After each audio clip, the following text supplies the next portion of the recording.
मित्रांनो, आपण आज purchase register in Excel format पार्टेलमध्ये कशा पद्धतीने काढता येईल हे बघणार आहोत. F12 करून परचेस रजिस्टर हे ऑप्शन सिलेक्ट करावे. त्यामध्ये कुठल्या तारखेपासून कुठल्या तारखेपर्यंत आपल्याला परचेस हवा आहे ते टाकायचं. नंतर सिंगल पार्टीचं पाहिजे का सर्व पार्टीचं पाहिजे यावर सिलेक्ट करून आपण सिंगल पार्टीचं आणि एजन्सीचं करणार आहोत. सिलेक्ट केलं नंतर प्रोसीडला आपण क्लिक केलं. एक विंडो आलेली आहे, त्यामध्ये आपल्याला एक्सेल फाईल फॉर्मॅटचा पाथ दिसत आहे. ते पार्टेल फोल्डरमध्ये एक्सेल रिपोर्ट म्हणून एक फोल्डर आहे, त्यामध्ये ते आहे.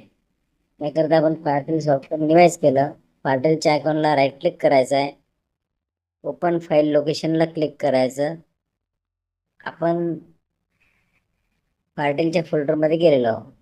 आता आपल्याला सर्वात टॉपला एक्सेल रिपोर्ट आहे का, फोल्डर आहे का हे बघायचं. जर नसेल तर एकदा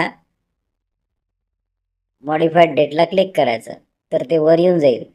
त्यामध्ये एंट्री घेतल्यानंतर ते सिलेक्ट केल्यानंतर त्यामध्ये आपल्याला आपण तयार केलेली एक्सेल फाईल फॉर्मॅटमधली एक फाईल मिळेल, ती ओपन करायची. त्यामध्ये आपल्याला जे कॉलम हवे आहे ते ठेवायचे, नसलेले कॉलम उडून टाकायचे. बाकीचं त्यात आपल्याला जे काही करायचं आहे ते करून त्यावरून आपण ॲनालिसिस करायचं. ते कोणाला पाठवायचे असेल तर पाठवू शकता, किंवा आपल्या उपयोगात कोण्या पद्धतीने येऊ शकते त्याचा उपयोग घेऊन आपण समोरील काम करू शकतो.